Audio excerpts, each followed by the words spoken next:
അടുത്തായി നമുക്കുള്ളത് സ്ലൈസ് ടൂളാണ്. സ്ലൈസ് സെലക്ട് ടൂളും അതേപോലെ സ്ലൈസ് ടൂളുമാണ് ഇനി എടുക്കാനുള്ളത്. സ്ലൈസ് ടൂൾ എടുക്കാനായിട്ട് ഞാനൊരു ഇമേജ് കൊണ്ടുവയ്ക്കുന്നുണ്ട്. ഈ ഒരു ഇമേജാണ് ഞാനിപ്പോൾ സ്ലൈസ് ടൂളിന് വേണ്ടി കൊണ്ടുവച്ചിട്ടുള്ളത്. സ്ലൈസ് ടൂൾ എന്ന് പറഞ്ഞാൽ നമുക്കിപ്പോൾ ഇതൊരു ലോഗോ ബ്രാൻഡിങ് ആണ്. ഇതിപ്പോൾ 3 ഭാഗമായിട്ടാണ് ഇതിലുള്ളത്. അതായത് 3 ഭാഗവും ഒറ്റ പേജിലായിട്ടാണുള്ളത്. ഇത് നമുക്ക് 3ആയിട്ട് വേണമെന്നുണ്ടെങ്കിൽ ഇപ്പോൾ ഇതേപോലെ സെലക്ട് ചെയ്ത് ഇത് 3ആയിട്ട് സ്ലൈസ് ചെയ്യണമെന്നുണ്ടെങ്കിൽ ഞാൻ ഈ ഒരു ഭാഗം സെലക്ട് ചെയ്തു. അതേപോലെ തന്നെ ഇതും സെലക്ട് ചെയ്യുന്നുണ്ട്.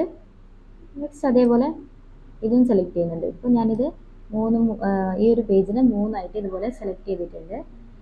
ഇതുപോലെ സെലക്ട് ചെയ്തിട്ട് നിങ്ങൾക്ക് സേവ് ചെയ്യുമ്പോൾ 3 സ്ലൈസ് ആയിട്ട് വേണമെന്നുണ്ടെങ്കിൽ സ്ലൈസ് ടൂൾ ഉപയോഗിച്ച് നമുക്ക് സെലക്ട് ചെയ്യാൻ പറ്റും. ഇനി അടുത്തായിട്ടുള്ളത് അതിൽ സ്ലൈസ് സെലക്ട് ടൂളാണ്. അതായത് നമ്മളിപ്പോൾ സെലക്ട് ചെയ്ത ആ ഒരു സെലക്ഷനെ ഇതുപോലെ മൂവാക്കി ചേഞ്ച് ആക്കി വെക്കുന്നത്. അതായത് ഈ ഒരു സെലക്ഷന് മൂവ് ആക്കാൻ വേണ്ടിയിട്ടും അതേപോലെ അഡ്ജസ്റ്റ് ചെയ്യാൻ സെലക്ഷൻ ഇതേപോലെ അഡ്ജസ്റ്റ് ചെയ്യാൻ വേണ്ടി യൂസ് ചെയ്യുന്ന ടൂളാണ് slice select tool.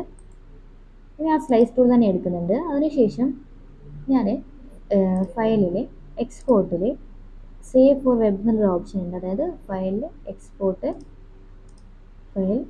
Export save four web. അതിന് ഷോർട്ട് കീസ് കൊടുത്തിട്ടുണ്ട്. ആൾട്ട് ഷിഫ്റ്റ് കൺട്രോൾ എസ് ആണ്. എടുത്തതിന് ശേഷം ഞാൻ ഇതുപോലെ സേവ് ഫോർ വെബ് എന്ന് പറഞ്ഞിട്ട് ഇതുപോലെ ഒരു ഓപ്ഷൻ ആയിരിക്കും വരുന്നുണ്ടാവുക. അതിൽ പ്രീസെറ്റിൽ നമ്മൾ JPG ആണ് കൊടുക്കുന്നുള്ളത്. അതിനുശേഷം ഞാനിവിടെ സേവ് കൊടുക്കുന്നുണ്ട്.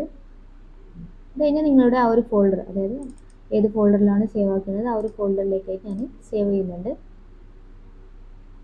ഞാനിനി ആ ഒരു ഫോൾഡറിൽ പോയിട്ട് നമുക്ക് ആ ഒരു സ്ലൈസ് ആക്കി നോക്കാം. നമുക്കൊന്ന് ഫയൽ മാനേജറിൽ പോയിട്ട് ആ ഒരു സ്ലൈസ് ആക്കിയ ഭാഗങ്ങൾ നോക്കാം. ഫയൽ മാനേജറിൽ ഡെസ്ക്ടോപ്പിൽ ഇമേജസ് എന്ന് പറഞ്ഞൊരു ഫോൾഡർ ഉണ്ട്. അതിനകത്താണ് ഇതാ ഇതുപോലെ നമ്മൾ ആ ഒരു ഇമേജിനെ 3ആയിട്ടാണ് സ്ലൈസ് ചെയ്തത്. ഇതേപോലെ നിങ്ങൾക്ക് ആ ഒരു സ്ലൈസ് ചെയ്ത ആ ഒരു ഭാഗം ഇതുപോലെ കാണാൻ പറ്റും. ഇങ്ങനെ സ്ലൈസ് ചെയ്യാൻ വേണ്ടി യൂസ് ചെയ്യുന്ന ടൂളാണ് സ്ലൈസ് ടൂളും സ്ലൈസ് സെലക്ട് ടൂളും. ഇനി നമുക്ക് അടുത്തായിട്ട് വരുന്നത് ഹാൻഡ് ടൂളാണ്. ഹാൻഡ് ടൂൾ പറയുന്നത് നമുക്ക് ഇതേപോലെ പേജൊക്കെ മൂവ് ചെയ്ത് വെക്കാൻ പറ്റും. അതായത് മൂവ് ചെയ്ത് അതിൻ്റെ വ്യൂ ഒക്കെ കാണാൻ വേണ്ടി യൂസ് ചെയ്യുന്ന ടൂളാണ് ഹാൻഡ് ടൂൾ പറയുന്നത്. ഇതിൻ്റെ നമ്മൾ സ്പേസ് ബാർ പിടിച്ച് കഴിഞ്ഞാലും ഇതേപോലെ ഹാൻഡ് ടൂളായിരിക്കും വരുന്നുണ്ടാവുക. അതിന് ഷോർട്ട് കീ ആയിട്ട് H ആണ്. ഷോർട്ട് കീ എന്ന് പറയുന്നത് കീബോർഡിൽ H ആണ്. അതല്ലാന്നുണ്ടെങ്കിൽ നമ്മളിപ്പോൾ ഏതെങ്കിലും ഒരു ടൂൾ എടുക്കുമ്പോൾ, ഉദാഹരണത്തിന് ഈ ബ്രഷ് ടൂൾ എടുത്ത് ഞാൻ ബ്രഷ് ചെയ്യുന്ന സമയത്ത് സ്പേസ് ബാർ പിടിച്ച് കഴിഞ്ഞാലും ഹാൻഡ് ടൂളായിരിക്കും വരുന്നുണ്ടാവുക. അത് സ്പേസ് ബാർ ഒന്ന് വിട്ട് കഴിഞ്ഞാൽ ഹാൻഡ് ടൂൾ പോകുന്നതായിരിക്കും. ഇതുപോലെ നമുക്ക് വ്യൂ ഒക്കെ ചെയ്യാൻ വേണ്ടിയിട്ടാണ് ഹാൻഡ് ടൂൾ ചെയ്യുന്നുള്ളത്. ഇനി അടുത്തായിട്ടുള്ളത് അതിൽ തന്നെ റൊട്ടേറ്റ് വ്യൂ ടൂളാണ്. റൊട്ടേറ്റ് വ്യൂ ടൂൾ എന്ന് പറയുന്നത് സാധാരണയായിട്ട് ഡിജിറ്റൽ ആർട്ടൊക്കെ ചെയ്യുന്ന സമയത്താണ് യൂസ് ചെയ്യുന്നുള്ളത്. ഞാൻ റൊട്ടേറ്റ് വ്യൂ ടൂൾ എടുക്കുന്നുണ്ട്. ഇതുപോലെ നമുക്ക് ഒരു പേജിനെ തന്നെ നമുക്ക് റൊട്ടേറ്റ് ചെയ്ത് എന്തെങ്കിലും ബ്രഷസോ കാര്യങ്ങളൊക്കെ അപ്ലൈ ചെയ്യുന്നുണ്ടെങ്കിൽ, ഇപ്പോൾ ഞാൻ ബ്രഷാണ് അപ്ലൈ ചെയ്യുന്നത്, ബ്രഷസും കാര്യങ്ങളൊക്കെ അപ്ലൈ ചെയ്യുന്നുണ്ടെങ്കിൽ ഈ പേജൊക്കെ റൊട്ടേറ്റ് ചെയ്ത് ചെയ്യാൻ പറ്റും. അതുപോലെ തന്നെ നിങ്ങൾക്ക് റീസെറ്റ് വ്യൂ അടിച്ചാൽ പഴയതുപോലെ തന്നെ പേജ് ആക്കാനും പറ്റും. ഇപ്പോൾ ഇത്രയും ടൂൾസാണ് ഫോട്ടോഷോപ്പിൽ വരുന്നത്. ഓക്കെ, നമ്മുടെ ഫോട്ടോഷോപ്പിലെ ടൂൾസൊക്കെ ഇപ്പോൾ കംപ്ലീറ്റ് ആയിട്ടുണ്ട്. എല്ലാ ടൂൾസും നമ്മളിപ്പോൾ കംപ്ലീറ്റ് ചെയ്തിട്ടുണ്ട്. ഇനി നമ്മൾ അടുത്തായിട്ട് ചെയ്യാൻ പോകുന്നത് ഇൻസ്റ്റാഗ്രാം പോസ്റ്ററാണ്. അതായത് നമ്മൾ ഈ ഒരു കാണുന്ന ബർഗർ പോസ്റ്ററാണ് ഇനി ചെയ്യാൻ പോകുന്നത്. അതിനായിട്ട് ഞാൻ ആദ്യം ഇവിടെ ഫയലിൽ വ്യൂ എടുത്തു കഴിഞ്ഞാൽ നിങ്ങൾക്ക് ഇതേപോലെ ഫസ്റ്റ് ആദ്യം പറഞ്ഞത് നമ്മൾ എങ്ങനെയാണ് പേജ് ക്രിയേറ്റ് ആക്കുന്നത് ആ ഒരു ഇതെടുത്ത് ഞാൻ ഒരു പോസ്റ്റർ സൈസാണ് എടുക്കുന്നുള്ളത്. അതിനുശേഷം ക്രിയേറ്റ് കൊടുക്കുന്നുണ്ട്. ഇപ്പോൾ ഇവിടെ ഒരു ക്യാൻവാസ് വന്നിട്ടുണ്ട്. അതായത് നമ്മളെ പോസ്റ്റർ സൈസിലുള്ള ഒരു ക്യാൻവാസാണ് ഇവിടെ വന്നിട്ടുള്ളത്. ഓക്കെ, ഇപ്പോൾ ഞാനിവിടെ ഒരു ബാക്ക്ഗ്രൗണ്ട്, അതായത് ആ ഒരു ക്യാൻവാസ് ഇവിടെ എടുത്തിട്ടുണ്ട്. അതിനുശേഷം ഞാൻ ഈ ഒരു പ്രൊജക്റ്റും കൂടി നോക്കുന്നുണ്ട്. ഈ ഒരു പോസ്റ്ററാണ്. അതിൽ ആദ്യം ഈ ഒരു ബാക്ക്ഗ്രൗണ്ടാണ് നമുക്ക് അതിൽ എടുക്കാനുള്ളത്. ബാക്ക്ഗ്രൗണ്ട് ഞാൻ ഈ ഒരു ബാക്ക്ഗ്രൗണ്ട് ലെയറിന്ന് ഹൈഡ് ചെയ്ത് വെക്കുന്നുണ്ട്. അതിനുശേഷം നമ്മൾ റെക്റ്റാങ്കിൾ ടൂൾ, അതായത് ഷേപ്പ് ടൂളിലെ റെക്റ്റാങ്കിൾ ടൂൾ എടുത്ത് ഞാൻ ഈ ഒരു ഭാഗത്തായിട്ട് ഏകദേശം ആ ഒരു പകുതിയിൽ വരുന്ന പോലെ ഞാനൊന്ന് റെക്റ്റാങ്കിൾ വരയ്ക്കുന്നുണ്ട്. ഇപ്പോൾ റെക്റ്റാങ്കിൾ ഇവിടെ വന്നിട്ടുണ്ട്. അതിൽ ഫില്ലില്ലാതെ സ്ട്രോക്ക് മാത്രമായിട്ടാണ് വന്നിട്ടുള്ളത്. ഇനി ആ ഒരു ഫില്ലും കൂടി ഞാൻ കൊടുക്കുന്നുണ്ട്. ഇനി ഈ ഒരു കളറാണ് ഇവിടെ ഫില്ലായിട്ട് കൊടുക്കുന്നുള്ളത്. അതിനുശേഷം ഞാൻ സ്ട്രോക്ക് ഒന്ന് ഒഴിവാക്കി കൊടുക്കുന്നുണ്ട്. അതായത് ആ ഒരു സ്ട്രോക്ക് ഞാൻ ഇവിടെ ഓഫാക്കി വെച്ചിട്ടുണ്ട്. ആ ഒരു റെക്റ്റാങ്കിൾ ഞാൻ ആ ഒരു ക്യാൻവാസിലായിട്ട് അലൈൻമെന്റ് ചെയ്ത് വെക്കുന്നുണ്ട്. ഓക്കെ, ഇപ്പോൾ റെക്റ്റാങ്കിൾ വെച്ച് കഴിഞ്ഞു. ഇനി നമുക്ക് ഇതേപോലെ തന്നെ ഈ ഒരു ഭാഗമാണ്, ഈ ഒരു ബാക്ക്ഗ്രൗണ്ടാണ് ഇനി എടുക്കാനുള്ളത്. നമുക്ക് ഈ താഴെ കാണുന്ന ഈ ഒരു റെക്റ്റാങ്കിളാണ് ഇനി എടുക്കാനുള്ളത്. അതിനായിട്ട് അതേപോലെ തന്നെ ഞാൻ ഈ ഒരു റെക്റ്റാങ്കിൾ തന്നെ ഒന്നും കൂടി കോപ്പി എടുത്തിരിക്കുന്നുണ്ട്. ഇതേപോലെ ഒന്ന് ആൾട്ട് പിടിച്ച് കോപ്പി എടുക്കുന്നുണ്ട്.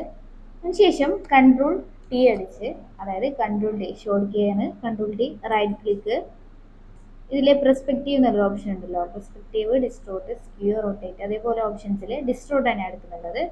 പക്ഷെ ഞാൻ ഈ ഒരു ഭാഗത്ത് നിന്ന് ഇതേപോലെ വലിക്കുന്നുണ്ട്. ഇതേപോലെ രണ്ട് സൈഡിനായിട്ട് ഞാൻ വലിച്ചിട്ടുണ്ട്. ശേഷം ഞാൻ ഇവിടെ ടിക്ക് അടിക്കുന്നുണ്ട്. ഓക്കെ, ഇപ്പോൾ നമ്മളെ ഈ ഒരു ഭാഗം ഏകദേശം ആ ബാക്ക്ഗ്രൗണ്ടിന്റെ ഈ ഒരു ഭാഗം കംപ്ലീറ്റ് ആയിട്ടുണ്ട്. ഇനി അടുത്തായിട്ട് ഞാൻ വരയ്ക്കാൻ പോകുന്നത് ഈ ഒരു ഭാഗവും അതേപോലെ ഈ ഒരു ഭാഗം കൂടിയാണ്. അതിനായിട്ട് ഞാനിവിടെ പെൻ ടൂൾ ആണ് യൂസ് ചെയ്യുന്നുള്ളത്. പെൻ ടൂൾ എടുത്ത് ഫില്ല് ഞാൻ ഈ ഒരു കളർ കൊടുത്തിട്ടുണ്ട്. അതിനുശേഷം ഞാൻ സ്ട്രോക്ക് ഒന്ന് ഒഴിവാക്കുന്നുണ്ട്.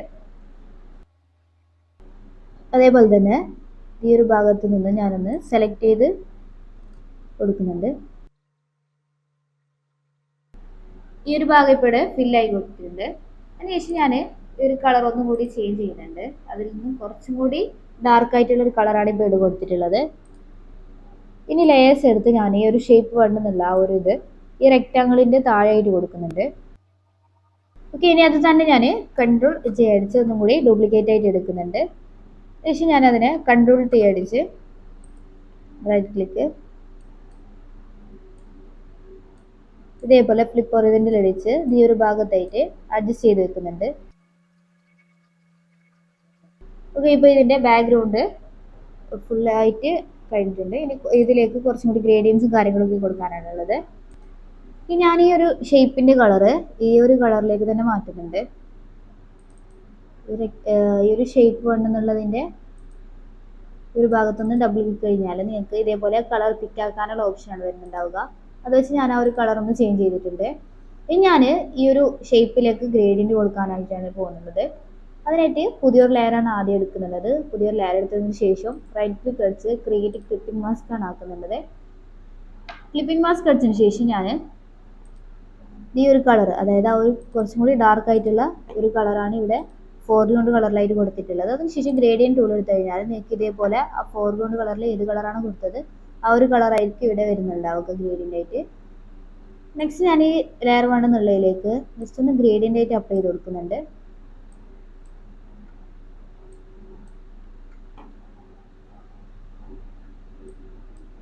ഇതേപോലെ ഞാൻ ഗ്രേഡിയന്റ് ആണ് ഇവിടെ കൊടുത്തിട്ടുള്ളത്. അതിനുശേഷം ഇതിന് ആ ഒരു ബ്ലെൻഡിങ് മോഡിൽ നോർമലിൽ നിന്ന് ഞാൻ മൾട്ടിപ്ലൈ ചെയ്യുന്നുണ്ട്. അതേപോലെ ഒപ്പാസിറ്റി കുറച്ച് കൊടുക്കുന്നുണ്ട്, ഏകദേശം ഒന്ന് അഡ്ജസ്റ്റ് ചെയ്ത് കൊടുക്കുന്നുണ്ട്. ഓക്കെ, ഇനി അതേപോലെ തന്നെയാണ് ഷേപ്പ് വൺ, അതായത് നമ്മൾ ആ ഒരു ഈ ഒരു ഭാഗത്തുള്ള ആ ഒരു റൈറ്റ് സൈഡിലുള്ള ആ ഒരു ഷേപ്പ് വൺ കോപ്പിയിലേക്കും ചെയ്യുന്നുള്ളത്.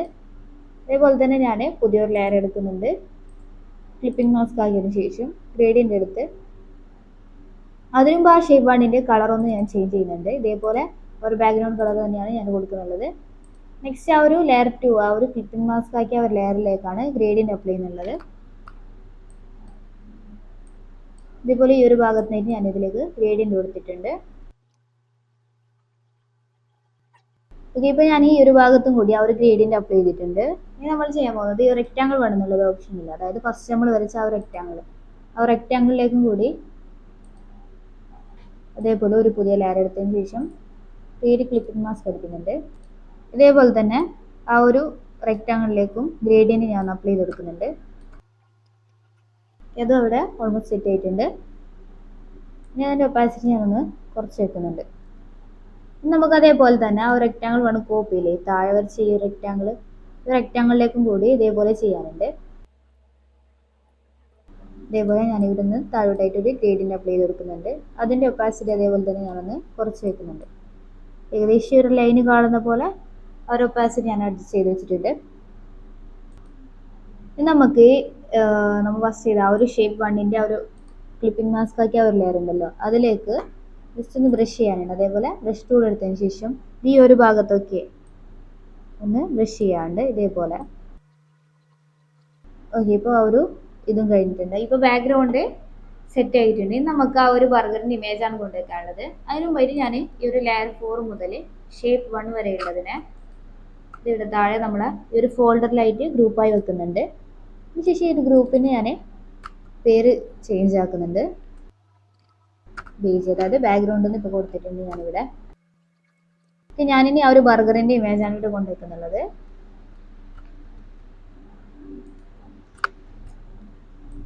ഒരു ബർഗറിൻ്റെ ഇമേജാണ് ഇവിടെ എടുത്തിട്ടുള്ളത്. അതിനുശേഷം ഞാനിതൊന്ന് കൺട്രോൾ കീ അടിച്ച് റൊട്ടേറ്റ് ചെയ്ത് ഈ ഒരു ഭാഗത്തായിട്ട് അഡ്ജസ്റ്റ് ചെയ്ത് വെക്കുന്നുണ്ട്. ഇതിൻ്റെ സൈസും കാര്യങ്ങളൊക്കെ ഇതേപോലെ അഡ്ജസ്റ്റ് ചെയ്ത് വെക്കുന്നുണ്ട്. ബർഗറിൻ്റെ ഒരു ഇമേജും കൂടി ഇവിടെ വന്നിട്ടുണ്ട്. ഇനി അതിലേക്ക് ഗ്രിഡാണ് ഇടാൻ പോകുന്നത്. അതായത് നമ്മൾ ആ ഒരു ഗ്രിഡാണ് ഇതിൽ ഈ ഒരു ക്യാൻവാസിലേക്കായിട്ട് ഇടാൻ പോകുന്നുള്ളത്. വ്യൂ എടുത്തു കഴിഞ്ഞാൽ നമുക്ക് ന്യൂ ഗ്രിഡ് ലൈറ്റ് എന്നുള്ളൊരു ഓപ്ഷൻ ഉണ്ട്. അത് ക്ലിക്ക് കഴിഞ്ഞ് നമ്മളെ മാർജിനിൽ ഇതേപോലെ എത്രയാണ് 15 ആണെങ്കിൽ 15, അതല്ല 100 ആണെങ്കിൽ 100 ഇട്ട് ഞാൻ ഓക്കെ അടിക്കുന്നുണ്ട്. ഇപ്പോൾ ആ ഒരു ഗ്രിഡ് ഈ ഒരു ക്യാൻവാസിലായിട്ട് വന്നിട്ടുണ്ട്.